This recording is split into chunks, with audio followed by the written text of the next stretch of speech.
I'm Beatrice Verhoeven, and thank you so much for joining us for the Hollywood Reporter Presents Q&A with Andrew Garfield, who has been nominated for a Best Actor Academy Award for his performance in Tick, Tick, Boom. Thank you so much for joining me today. No, thank you for having me. I wanted to start, right from the beginning. Why were you so drawn to this project, and how did you get involved? Did you audition? Tell me everything I have to know. Sure, you have to know all of I this. have to know all of it. Yeah, there are a few things to say about that. First of all, I first heard that Lin was wanting to talk to me about something. Lin-Manuel Miranda, the director of Tick, Tick, Boom, the elemental creative of our time, that we're just so lucky to be alive while he's alive, just in, kind of influencing the culture in such a beautiful way. When I heard that he wanted to talk to me, it was kind of an immediate yes, no matter what the project was, because I knew that he was going to be making something that was rich and deep and complex and intelligent and emotional and joyful and thematically meaningful. I just knew that because that's what he does. He makes things that are that way. And I was in the height of my kind of Hamilton obsession as well. So it felt like he was just kind of roaming around and influencing my psyche anyway. And then when he spoke to me, he kind of he asked me if I knew anything about Jonathan Larson, and I said, well, I know he wrote Rent, and I love Rent, but that's all. That was the extent of my relationship with Jonathan. And I really didn't know much about him otherwise. And he slid the music and lyrics for Tick, Tick, Boom across the table to me at lunch and said, this won't make sense to you now, but I promise you it will. And no truer words have ever been uttered, because it was like he was introducing me to a long lost brother that I didn't know I had through Jonathan Larson. The spirit of Jonathan, as we know, because he's no longer with us. He died tragically at 35. So that was the beginning, and we were kind of off to the races. And then there was an unofficial audition. I don't think Lin would ever describe it as an audition, but he had asked a friend of mine if I could sing, and my friend lied through his teeth and said yes. And then he asked me if I could sing at this lunch, and I said, well, when do you want to shoot? And he said, oh, I need at least a year to get ready and prepare. And I kind of thought for a second. I kind of envisaged a year, 365 days of every day trying to get my voice to the place of being able to be Jonathan Larson. And I kind of confidently, with some hesitation, said, yeah, I think I can sing. Yeah, I can sing. And then so he set me up with Liz Kaplan in New York City, who's the voice whisperer. And I think that was probably my unofficial audition, because Liz, she was the tester. She's the one that knows if you can get to a place that you're meant to get to. And we did a session, and she very kind of confidently said to Lin, yeah, we can get there. And as long as Andrew works hard, and I am a hard worker. So that was kind of it. And that was the beginning. And then I just fell in love deeper and deeper with Jonathan Larson, and felt like I was, being kind of guided by him, really, by his spirit and by his ethos. And, and it was just, yeah, from then on, it was just this kind of love, this love relationship between me, Lin, and John. I find it fascinating that you learned to sing, because I'm singing every day in my car at the top of my lungs, and I have not reached my potential. So I couldn't practice every day and get to where you were. So that's amazing. And it's show tuned. It's not just singing, right? It's show tuned. It's like bombastic. Yeah, it's rock musical, but the thing with John, and this helped me in my approach, is that he wasn't concerned about how he sounded. He just wanted to be heard. And also stylistically for John, it's not like he's talking and then he's singing and then he's talking and then it's like, it's an extension. It's a character. It's a characteristic. It's actually a personality trait. Like singing and playing for him is as natural as breathing and walking, so it felt like just a way of him expressing himself when he needed it. And it didn't feel, and that helped me to kind of frame it in that way. And especially with these songs, because they aren't classic musical theater kind of style. It's rock music. It's Billy Joel. It's a little bit of Ben Folds. It's, and then there's, so it felt like a big stretch because I had never sung before professionally or otherwise. And, but I think what made the difference is a couple of things. I had the desire. I've always wanted to expand that skill set in myself, but also it was John that was pulling me through, his spirit. And I think that's what made me work as hard as I did, and the longing to serve him and to make sure that we were honoring him. Right. Was it at all daunting for you? You keep saying how drawn you were to the story of him, but was there any part of you that was like, ooh, I'm like a little nervous because he was so influential and he's no longer alive, like you said, where you can, ask him questions? Yeah, I mean, entirely daunting. Yeah, I mean, there was no day where it didn't feel daunting in a healthy way, in a way of with respect and with reverence to who he was. And again, but it was the thing that that daunting feeling, that nervousness can be a tailwind. It can be fuel. And I think I needed just to make sure I was using it as such and not letting it drown me. And that is something that is a practice anyway, to use nerves and self-doubt as the thing that to make you work harder and harder. But also that was a Lin-Manuel Miranda thing, and his whole team of music supervisors and arrangers. They were all kind of trying to help my garden grow. They knew that in order for me to get to that place, they needed to give me a lot of, like, they needed to treat me like my voice was as a baby, you know what I mean, to grow or to grow like a flower. They had to keep watering me, and they had to keep encouraging me to grow and expand and not to shy away, because they know, and Liz Kaplan as well, it was all about releasing tension and not being self-conscious of the voice, and not shaming the voice, not seeing it as wrong when I missed a note, or when it cracked, or when I had an off day, but actually just keeping everything open and relaxed was the key. So it sounds like the singing preparation was obviously a lot of work, right? I was curious how else you prepared for the role, how much you researched. You said you knew of Jonathan, but you didn't know much more than that. Would love to hear that. Yeah, I mean, I had a year, as I said, and there was singing, and there was the skill set stuff, which was the main kind of, the hours of most days was spent singing and learning piano and learning the choreography. And then there was the other stuff that usually is my only focus, which is the study, the research, the immersing myself into the land of Jonathan Larson, the psyche, the soul of the character.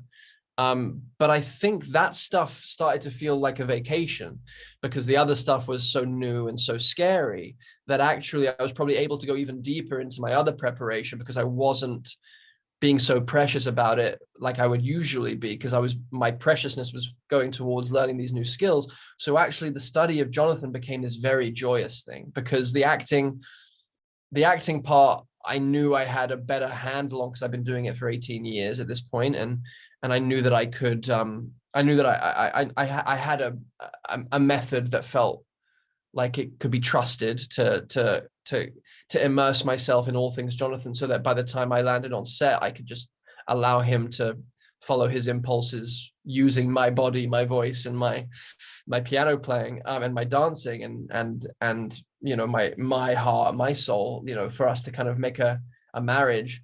But I was able to get there because of the year I had, and because of how willing that everyone who ever knew him was to talk with me. They all wanted to share stories.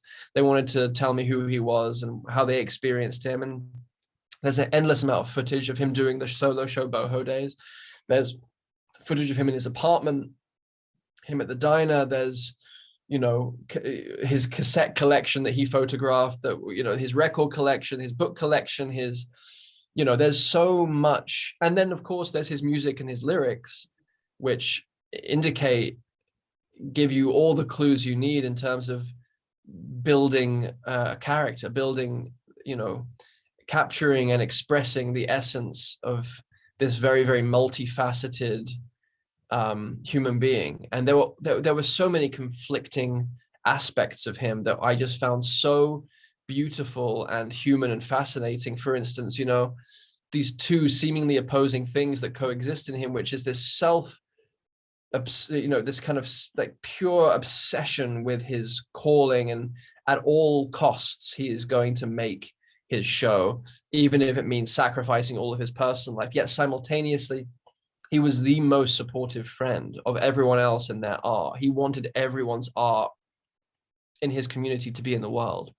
So I find that like tension. So, and he was also a generous, like, he threw parties for everyone all the time, and he would attend, he was just this incredibly complex person, and there was so much to sink my teeth into and to apply from scene to scene and to really give a full detailed meal of who this person was. In your preparation and, in the year of preparing for this, did you find that you had any parallels to Jonathan from your own personality? Oh my God, of course. I mean, more than I'd like to admit in a way, because, he does feel like an ancestor. He feels like a long lost brother, especially in how we both approach work and art, and how vital we both feel. Like, he's someone that believes that art and poetry and music can change the world. And I believe that too. And that might be deeply misguided, but you look at Rent and you go, well, no, it did. That changed so many hearts and minds, and it created a community out of so many disparate people in the world, all around America and the rest of the world as well. So I think we both are kind of big advocates and warriors for art and political art, revolutionary art that is going to challenge current systems and wake people up to the sacredness, shortness, and beauty and awe and miracle of life, to our interconnectedness. He's someone that, it's life and death. And I feel like it is life and death. We are, as a culture, it's so vital that we stay in alignment with ourselves, because it's so easy to be, pushed off of our tracks by, convention or by market forces or otherwise, So he was someone that was acutely aware of those things, and was aware of the danger of, to the soul of the country and to the soul of everyone around him. I was curious what your most challenging scene was, or was there a particular choreography that was a little harder to, nail or anything like that? Yeah, I mean, there was a lot of very challenging stuff, and I think the main, I mean, there's one piece of choreography which is the end of the song with Robin, which is No More, which was us in the lobby of his new apartment building in our tuxedos and doing that kind of waltz, but we had to do it in almost double speed because they wanted to slow it down. We had to lip sync double speed. We had to do this kind of insane choreography in double speed, and we did like 21 takes. It was just insane. So that was very challenging, but ultimately deeply rewarding. And then I think the hardest number probably was the song Why, which I sing in the Delacour in Central Park under the blanket of stars, because it's the emotional nadir of John's journey, and he's trying to meet this impossible moment of loss, potential loss, of reality, of devastation. And of course he's meeting it through song, and it's an improvised song, it's a made-up song, and he's alone in Central Park playing the piano and trying to understand and integrate this new grief, this new sensation of deep loss and devastation, and trying to figure out in the process how to carry on living and what to do with the rest of his days. And that's a hard scene to act. That's a hard, you can't act that scene. You have to live it in order for it to be touching for an audience. In order for it to be sincere, you have to somehow find a way of living it over and over and over again, take to take, and having it be alive and spontaneous each time. And it was also very important to me and to Lynn that I sang it live, because it's not a clean pre-recorded song that you can just lip sync. This is a boy turning into a man in real time and trying to figure out how to carry on living through this song. and it's raw, it's cracked, it's emotionally devastated, and we wanted to let it find itself and let the moment enter John and let it be found. So yeah, that was very, very scary. And all I could do was really prepare, and then fully let go once I sit at that piano and see what happened. Make my choices and then allow myself to be John in that moment. And it was and Lynn had scheduled it for the first week of shooting. And I was very upset with him, but we were going to lose the location if we didn't shoot it in the first week. So, Icebreaker. Yeah, we had to do it. And it was, a big icebreaker. And I'm really grateful that we did, because that was before the pandemic, before we got shut down for the pandemic. So it was great to get that under our belts. And you also played another real life character this year, Jim Bakker. And I'm not sure where the timing of when you shot what and what was shot in the pandemic, but was that kind of daunting for you to play two real life characters, obviously polar opposites on the culture scale, but and how did both of those characters kind of influence your year? Yeah, I mean, well, they couldn't be more polar opposite in terms of their souls, and one of them is a man of God, and that's John Larson, and the other one is a lost soul, which is Jim Bakker, God bless him. And so we shot the Tammy Faye story at the end of 2019, and then at the beginning of 2020 we started on Tick, Tick, Boom.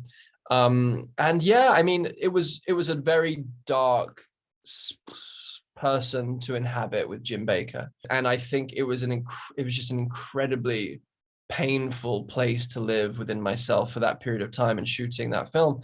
And actually then Jonathan Larson became this kind of soothing balm that really kind of healed all of that, because Jonathan was the opposite. He was looking to be he came to the table whole. He knew that he was full of gifts. He was full of himself in all the ways, in terms of arrogance, but also in terms of a kind of wholeness. He had a sense of wholeness about himself, that he was so assured of his gifts, so assured and confident in his own talent and in his destiny, that it meant that he always had a companion, and that was his genius. Mm-hmm. And then you had Spider-Man, which added a whole other, trifecta to the trifecta. Who was the person you had to lie to the most about your cameo? Was there one person who you're like, oh no, this is really bad, I have to speak in your face? It was my high school friends, because they were all super excited, and I'm seeing them tomorrow night for dinner. We haven't seen each other for a while because of the pandemic, but they were all like, you're not going to tell us? How could you not tell us? And I really felt that they were the only people I felt really bad not telling. That's hilarious. And before we wrap, I wanted to, kind of circle back to where we are now. You're Oscar nominated. It's your second Oscar nomination. And I was curious, where were you when you found out? And how did you celebrate? I was in Los Angeles. I was in bed because it was 5 a.m. And I was, my heart was racing. And then then the name was said, and I thought, I was so happy and grateful, because it's ultimately, it's just very, very cool to be able to be nominated for an Oscar in any way, shape, or form is just a hilarious, surreal, and amazing thing that I don't take for granted. But then to have it be for this, and to have it be further shining a light on Jonathan Larson and his work and his life, he gets the majority of the cake. I'll take a slice, but him and Lin-Manuel Miranda get the majority of the cake, as far as I'm concerned. I mean, people loved your performance. They're even championing for you to perform at the Oscars in Jonathan Larson. So would you want to do that? Yeah, they'd have to give me the perm and get the hairstyle back. But yeah, I mean, we'll see what happens. That's amazing. Well, thank you so much, Andrew, for chatting about your performance, incredible performance in Tick, Tick, Boom. And thank you all for joining us for the Hollywood Reporter Presents screening series. Thank you so much. Thanks for having me.